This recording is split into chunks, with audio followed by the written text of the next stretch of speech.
Kolechai, on vient de sortir de la fête de Pessah et on se dirige vers la fête de Shavuot.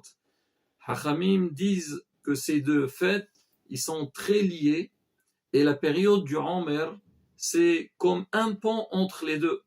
C'est une période de préparation.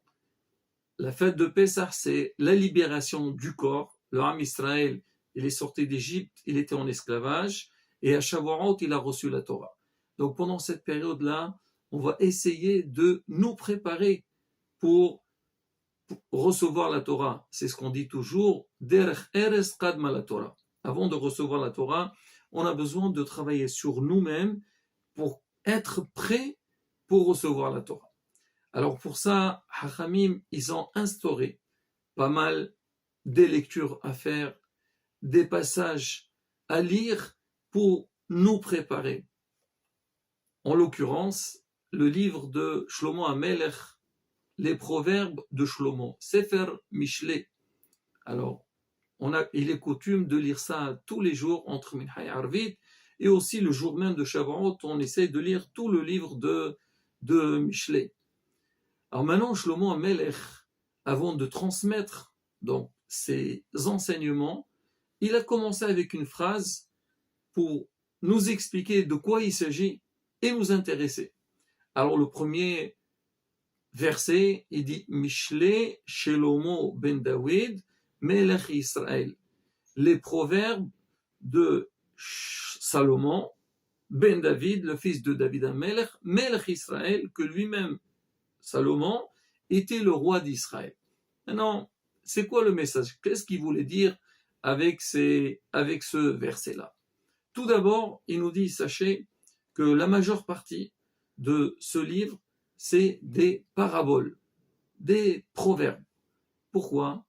Parce qu'on sait aujourd'hui qu'on a besoin d'enseigner, de transmettre, faire entrer une idée à quelqu'un, c'est bien de faire une parabole. À travers une parabole, on a plus de facilité de comprendre le message. Le message, il devient très vivant. C'est ce qu'on voit souvent quand un rave, il veut faire un discours. Alors c'est bien d'apporter une petite histoire, une petite parabole.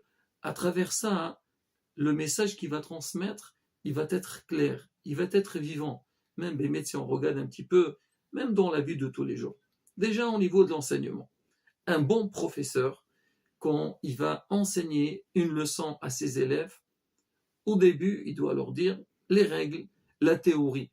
Mais pour que les élèves captent bien la leçon et savoir s'ils ont bien compris ou pas, c'est bien de faire un exercice. Qu'est-ce qu'on fait avec l'exercice? On va essayer d'habiller donc l'idée ou le cours qu'on a fait sur ces petits problèmes-là et on va voir comment mettre chaque idée dans sa place. C'est pareil aussi dans la vie. Alors on parle beaucoup, des fois on se trouve dans des situations, des fois même on a des humeurs, on ne sait même pas pourquoi. Des fois on est joyeux, des fois on est triste, des fois on n'est pas bien. Et si on réfléchit, il y a rien, on demande à la personne qu'est-ce que tu as, pourquoi tu es comme ça. Même la personne elle-même, elle ne sait pas. En fait c'est quoi? Des fois on a des rappels du passé. Quelqu'un, alors Alain, il se rappelle d'un événement triste qu'il a eu dans sa vie, ou bien d'un échec dans sa vie, alors ça s'habille sur lui, il a du mal à avancer. Pareil aussi, de l'autre côté, des fois on a des moments de joie. On ne sait pas qu'est-ce qu'on a eu de spécial, mais on a eu un rappel, on nous a raconté une histoire qui fait rappel d'un événement heureux qu'on a eu dans notre vie, et ça nous aide donc de bien avancer. Et c'est ce qu'on dit toujours. Il faut toujours dans la vie, il faut oublier les problèmes qu'on a eus. Ça ne veut pas dire qu'on les oublie et on les camoufle, non. Il faut prendre le son des problèmes qu'on a eus. Mais souvent, essayer d'aller vers la joie. C'est ce qu'on dit, servir à Kadosh Baruch avec joie. C'est pareil aussi dans la vie. Quand l'homme toujours, il essaye de vivre dans la joie, chercher la joie, avancer dans la joie, il verra que la vie, elle avance beaucoup, beaucoup mieux.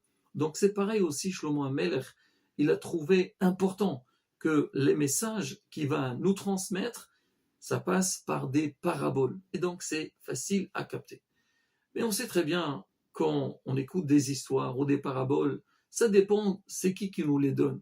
c'est bien beau de venir chez quelqu'un et lui dire, écoute, tu sais, c'est le problème qu'on a, c'est comme telle et telle histoire, tel problème. Ben, dit, qu'est-ce que tu racontes, toi?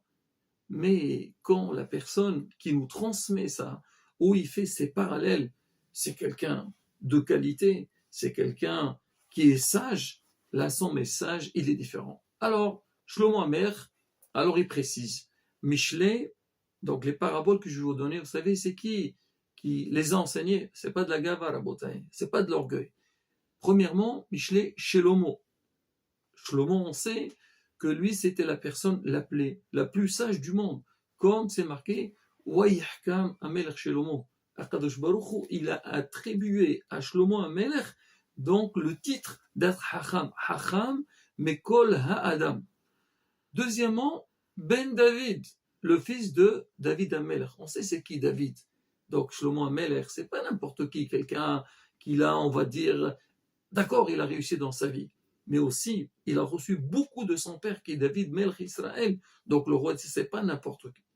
Et troisièmement, Shlomo ben David, Melch Israël, le roi d'Israël, quelqu'un qui est roi d'Israël, c'est pas n'importe qui, donc c'est quelqu'un de très important. Déjà, pour nous dire, rassurez-vous que tous les paraboles, tous les messages, tous les enseignements que je vais vous donner, vous allez recevoir de quelqu'un de grande qualité. Alors, qu'est-ce qui transmet Shlomo Amelech dans son livre de Michelet? Alors, il a partagé en trois parties. Il y a une partie dans laquelle il enseigne ce qu'on appelle la chokhma, la sagesse. Dans le deuxième, il va transmettre le moussar. C'est quoi le moussar? C'est le savoir vivre, comment se conduire dans la vie. Parce qu'on peut être intelligent, mais si notre conduite n'est pas bonne, que Dieu nous préserve, donc toute la sagesse qu'on a, elle ne vaut rien du tout.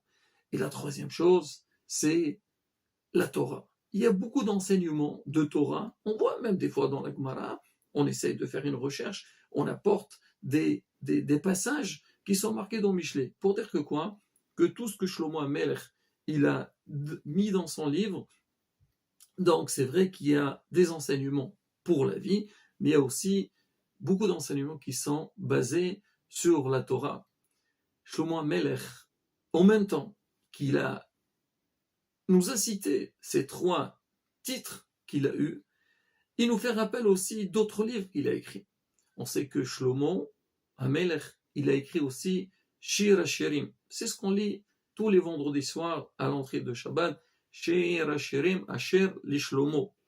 Il a écrit aussi le livre de Michelet, duquel on est en train de parler. Et il y a aussi le livre de Kohelet. Kohelet, il parle un petit peu sur, donc un petit peu le sens de la vie. Alors vous savez que ces trois livres, quand il a dit son nom, Shlomo Amelech, alors dans Shir HaShirim, on a dit Shir HaShirim Asher Shlomo. Il a dit Shlomo tout court. On n'a pas vu Shlomo Amelech. Dans le livre de Michelet, on vient de voir, c'est Melech Israël. Il dit que c'était le roi d'Israël. Et troisième, le livre de Kohelet, c'est marqué Melech Birushalayim. C'était le roi à Yerushalayim. Donc on se pose la question. Alors pourquoi Shlomo? Alors ça, d'accord, tu as écrit ces livres-là. Alors, si tu es le roi d'Israël, ben dis-le tout le temps, tu es le roi d'Israël. Pourquoi une fois tu dis Shlomo tout court, une fois roi seulement Yerushalayim, et là tu nous dis roi d'Israël.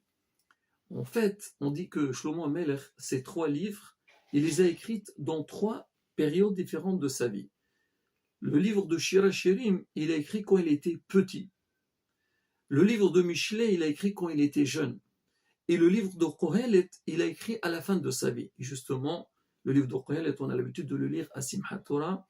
Il parle un peu il dit Hevel Havarim Ahmar Kohelet, c'est-à-dire une fois qu'il a fini, c'était presque à la fin de sa vie, il a écrit ce livre. C'est pour donner un petit peu des enseignements, des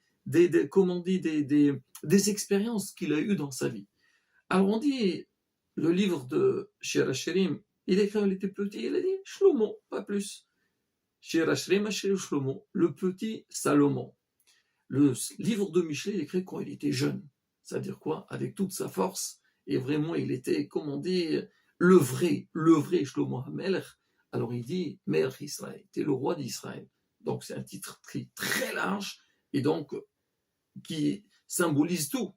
donc sa grandeur, sa sagesse. Et le troisième, le livre de Qohélet, il était à la fin de sa vie, il dit Melech Birushalem. Quand il a pris de l'âge Shlomo Melech, bien sûr, son pouvoir n'est plus le même comme il était jeune. Il y a certains qui ont un petit peu commencé à négliger ou perdre un petit peu donc cette grande autorité.